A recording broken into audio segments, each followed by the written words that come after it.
Hello students. जो students के पास NEET qualify result है 2019 का, तो वो इजीली एडमिशन ले सकता है यूनिवर्सिटी ऑफ परपेचुअल हेल्थ और अदर कॉलेजेस लाइक कामा कॉलेज ऑफ मेडिसिन और एमिलियो आर्केंडो कॉलेज और आवर लेडी फातिमा और यूनिवर्सिटी ऑफ BCRS। तो उसका कुछ प्रॉब्लम नहीं आएगा उसका एलिजिबिलिटी सर्टिफिकेट में।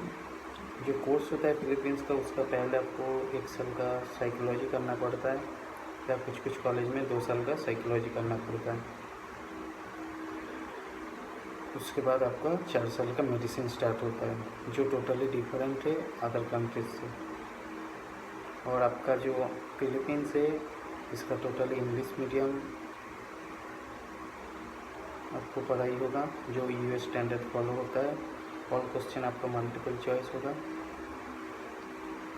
तो जो स्टूडेंट्स इंटरेस्टेड है, जिसके पास नीट क्वालिफाई मार्क्स है 2019 का, तो उस रिजल्ट वैलिड होगा up to 3 years, 2019 to 2020, 2022, 2021 and 2021 to 2022।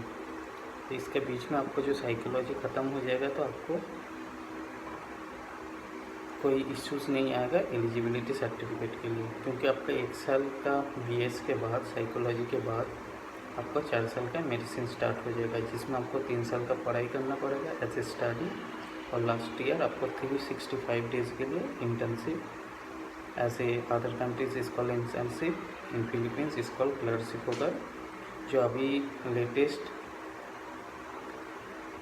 आपको इंडिया पर जाने के बाद आपका इंटर्नशिप अब नहीं करना पड़ेगा, आपका MCI एग्ज़ाम या आपका नेक्स्ट एग्ज़ाम क्लियर करने के बाद। तो टोटल आपका कोर्स होगा फिलीपींस के लिए 5 इयर्स। और जिसके पास डिप्लोमा और बैचलर डिग्री है, उसके लिए ओनली 4 इयर्स। उसके पहले आपको इनमेट एग्ज़ाम देना पड़ेगा, जो अभी 2020 और 2021 एकेडमिक ईयर के लिए सीज़न के लिए आपका इनमेट एग्जाम्सन दे चुका है। तो आपका इनमेट का कोई इश्यूज़ नहीं आएगा। आपका 2022-2021 सीज़न में आप एडमिशन ले रहे हैं, तो आपका कोर्स ओनली 4 इयर्स होगा। आपका नीट क्वालिफाई मार्क्स होना चाहिए, जो आपका मिनिमल मार्क्स होना चाहिए, जस्ट क्वालिफाइड मार्क्स। जो आप 2019 में आपका रिजल्ट है, तो आप उसका बेस में अप्लाई कर सकते हैं। पर आपका 2017 और 2018 में आपका नीट क्वालिफाई रिजल्ट है, तो थोड़ा मुश्किल है और उसका एलिजिबिलिटी में प्रॉब्लम आ सकता है। तो आपके पास 2019 का क्वालिफाई मार्क्स होगा, तभी आप अप्लाई करिए। किसी का बातों में मत आइए, क्योंकि 2018 में आप अप्लाई करेंगे तो साइकोलॉजी 1 ईयर का होता है या 1.5 और 2 इयर्स का होता है, डिपेंड ऑन द कॉलेज। तो जो कॉलेज ऑटोनोमस है, वो 2 इयर्स का साइकोलॉजी 1 साल में भी करा सकता है, ऐसा कोई दिक्कत नहीं है।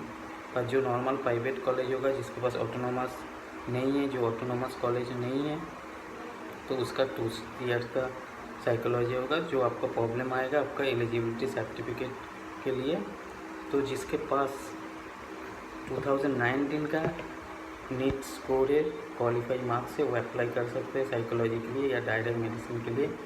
जो 12 स्टैंडर्ड पास आउट स्टूडेंट्स है, उसके लिए 5 इयर्स कोर्स है, 1 year AD psychology and 4 years MD। MD means is directly MBBS, but Philippines is called master degree. तो जो आपका इंडिया पर जाकर चेंज होकर MBBS हो जाएगा। और जिसके पास डिप्लोमा या बैचलर डिग्री है, वो भी अप्लाई कर सकते हैं, just only for this year, क्योंकि इस साल एग्जामिशन है नेशनल न्यूमेरिकल एडमिशन टेस्ट जो होता है, वो अभी 1 साल के लिए एग्जामिशन है ड्यू टू कोविड पैंडेमिक। तो इस सीज़न में आप एडमिशन ले सकते हैं, पर टोटली आपका क्लासेस होगा online basis, online admission, online enrolment और ऑनलाइन आपका क्लासेस होगा, जो आप आपका होम काउंट्री से आपका घर से कर सकते हैं। जो फर्स्ट सेम या शायद सेकेंड सेम भी आपका ऑनलाइन हो जाए, तो उसके बाद आपका डेली स्केड्यूल आएगा, उसका बेस में आपको डेली अटेंड करना पड़ेगा क्लासेस। ऑनलाइन बेसिस होगा, आपका हर एक सब्जेक्ट का डिटेल्स दिया रहेगा, कब होगा, कितना बजे होगा, तो उसके बेस में आपको अटेंड करना पड़ेगा आपका डेली क्लासेस। जो सैटरडे संडे होता है यहाँ पर हॉलीडे होता है, तो सैटरडे संडे आपका कोई क्लास नहीं रहेगा। ये बोथ आपका एमडी के लिए, जिसके पास बैचलर डिग्री है उसके लिए 4 इयर्स के लिए भी है, और जो साइकोलॉजी करेगा उसके लिए भी है। दोनों के लिए ऑनलाइन बेसिस क्लास होगा। जो सीज़न है वो अभी अगस्त सितंबर सीजन चल रहा है। आप इजीली एडमिशन ले सकते हैं। आप 40% और 50% अमाउंट पे करके आप इनरोलमेंट करा सकते हैं, और देयर आर नो डोनेशन। और 2019 का आपका नेट क्वालिफाई है तो आप इजीली अप्लाई कर सकते हैं, डिसीजन आपके ऊपर है। पर अभी 2020 का एडमिट कार्ड के बेस में भी बहुत एजेंट एडमिशन करा रहे, पर उसमें आपका रिस्क ये रहेगा कि आप क्वालिफाई नहीं हो पाएंगे तो आपका साइकोलॉजी के बाद या 1 साल का एडी साइकोलॉजी या बीएस बायोलॉजी के बाद आपका एमडी में एडमिशन तो हो जाएगा। उस कंट्री का कोई रूल्स नहीं है कि आपका एमडी में एडमिशन ना हो, पर आपका एलिजिबिलिटी में दिक्कत आ जाएगा, क्योंकि आपका इनवैलिड हो जाएगा नीट का रिजल्ट, क्योंकि आप क्वालिफाइड ही नहीं है।